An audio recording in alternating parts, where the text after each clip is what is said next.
15 अगस्त 1947 को देश आजाद हुआ।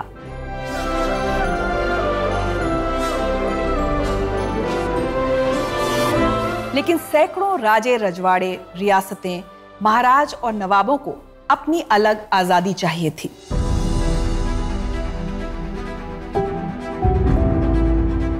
आज के भारत को समझने के लिए जरूरी है कि हम ये जानें कि कैसे सरदार पटेल ने 562 रियासतों को भारत का अखंड हिस्सा बनाने के मुश्किल काम को अंजाम दिया।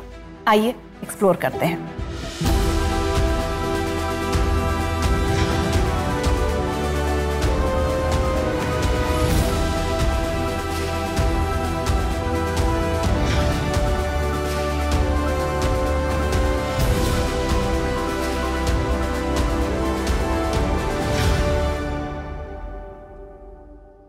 अखंड भारत के लिए सरदार पटेल की सोच को जानने के लिए उनकी कही एक बात सुननी चाहिए कि अब हर भारतीय को यह भूल जाना चाहिए कि वो राजपूत, सिख या जाट है।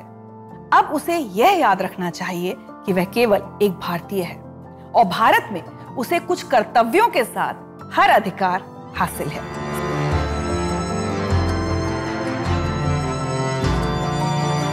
सरदार पटेल की छवि कम बोलने वाले नेता की थी, लेकिन जब भी वो बोलते पूरा भारत सुनता और उनके पीछे चलता था। यही वजह थी कि भारत के पहले उप प्रधानमंत्री और गृह मंत्री के तौर पर तमाम रियासतों को आजाद भारत का हिस्सा बनाने का मुश्किल काम सरदार पटेल को दिया गया।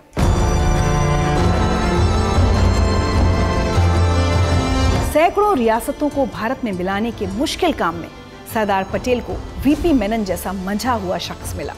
1947 में आजादी के बाद गवर्नर माउंटबेटन की तरफ से इन रियासतों के सामने 3 रास्ते थे। पहला कि ये भारत का हिस्सा बन जाएं, दूसरा कि ये पाकिस्तान का हिस्सा बने, या फिर तीसरा कि इन्हें स्वतंत्र राज्य का दर्जा हासिल हो। और सरदार पटेल समेत सभी भारतीय नेता ये बात समझ चुके थे कि अगर इन रियासतों को आजाद राज्य का दर्जा हासिल हो गया तो भारत कभी एक देश के तौर पर गठित नहीं हो पाएगा।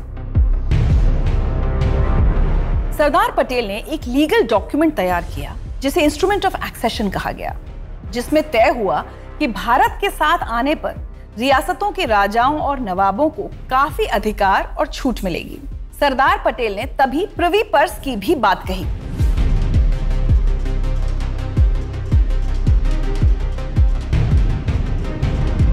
जिसमें भारत के साथ आने के बाद इन राजाओं और नवाबों का खर्च भारत सरकार ने उठाने का वादा किया।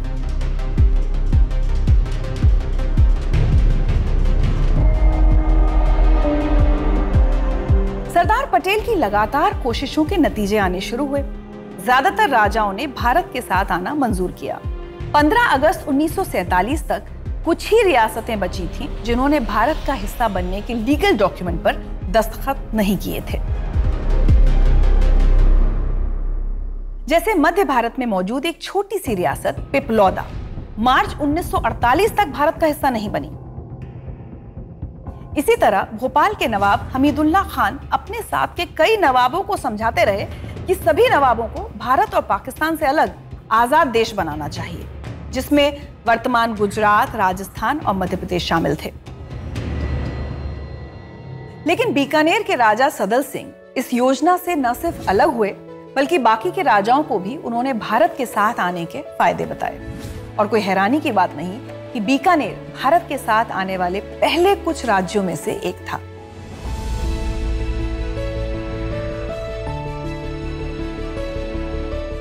सरदार पटेल के सामने बड़ी मुश्किल बनकर गुजरात की जूनागढ़ रियासत खड़ी हो गई। 80% हिंदू आबादी वाले जूनागढ़ के नवाब मोहम्मद महाबत खान जी पाकिस्तान के साथ मिलने पर अड़ गए। नवाब अपने अजीबोगरीब व्यवहार और अपनी प्रजा से ज्यादा अपने कुत्तों पर खर्च करने के लिए जाने जाते थे, और वो अपने दीवान सर शाहनवाज भुट्टो, जो कि बेनजीर भुट्टो के दादा थे, उनसे प्रभावित थे। और 15 सितंबर 1947 को उन्होंने पाकिस्तान में शामिल होने की अपनी योजना की घोषणा की। जूनागढ़ की जनता ने यह सुनते ही विद्रोह कर दिया। जगह जगह नवाब के खिलाफ जुलूस निकाले गए। आखिरकार जूनागढ़ के नवाब पाकिस्तान चले गए। सरदार पटेल चाहते थे कि जूनागढ़ के लोग ही जनमत संग्रह से बताएं कि उन्हें किसके साथ रहना है, लेकिन पाकिस्तान ने इससे साफ इनकार कर दिया। सरदार पटेल ने 1 नवंबर 1947 को जूनागढ़ की रखवाली के लिए भारतीय सेना तैनात कर दी और जनमत संग्रह में जूनागढ़ की 99% आबादी ने भारत के साथ रहने का फैसला सुनाया और जूनागढ़ भारत का हिस्सा बना। इसी तरह की परेशानी आई कश्मीर में। कश्मीर का शासन राजा हरि सिंह के पास था। सरदार पटेल ये बात जानते थे कि कश्मीर को अपने साथ लाने के लिए पाकिस्तान किसी भी हद तक जाने को तैयार था, इसलिए सरदार पटेल हर तरह से चौकन्ने थे। कश्मीर में स्थिति विशेष रूप से चुनौतीपूर्ण थी क्योंकि यह तिब्बत के पूर्व, चीन के उत्तर पूर्व और अफगानिस्तान के उत्तर पश्चिम में स्थित है। पाकिस्तान की तरफ से खतरे को भांपते हुए सरदार पटेल ने बिना देरी किए कई उपाय अपनाए, जिसमें दिल्ली श्रीनगर मार्ग पर विमानों को डाइवर्ट करना और पठानकोट, अमृतसर और जम्मू के बीच टेलीफोन और टेलीग्राफ लाइन लगाना शामिल था। किसी भी स्थिति से निपटने के लिए भारतीय सेना तैयार खड़ी थी। आखिरकार बेचैन होकर पाकिस्तान ने 22 अक्टूबर 1947 को 5000 पाकिस्तानी हथियारबंद लश्कर कहे जाने वाले लोगों के साथ कश्मीर पर हमला कर दिया।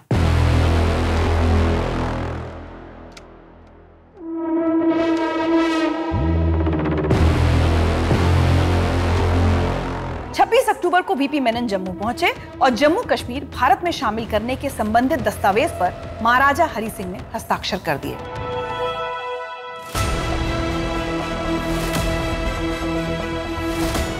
भारत की रक्षा समिति की तत्काल बैठक में नेहरू, पटेल और बलदेव सिंह ने भारतीय सेना को घाटी से पाकिस्तानी लश्करों को खदेड़ने का काम सौंपा।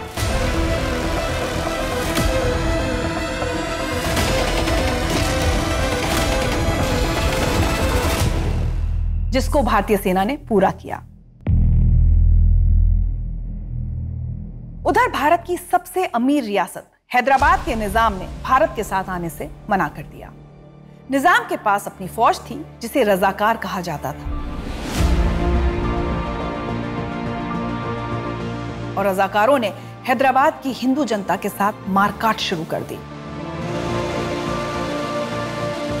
आखिरकार एक बार फिर सरदार पटेल के सख्त फैसला लेने की बारी आई और इस बार भी पटेल बिल्कुल नहीं चूके। 17 सितंबर 1948 को भारतीय सेना ने हैदराबाद में घुसकर ऑपरेशन पोलो को अंजाम दिया।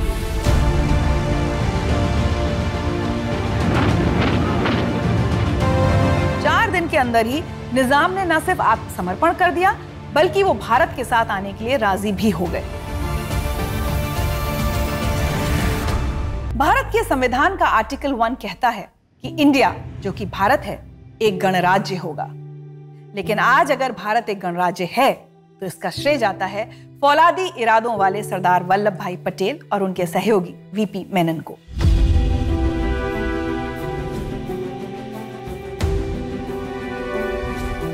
आने वाली सभी पीढ़ियों को सरदार पटेल की कही गई वो बात याद रखनी चाहिए जो भविष्य के भारत का रास्ता दिखाने के काम आएगी। हमें जो हिंदुस्तान आज सदियों के बाद एक हुआ है और एक मौका मिला है, वो घुमाना नहीं चाहिए।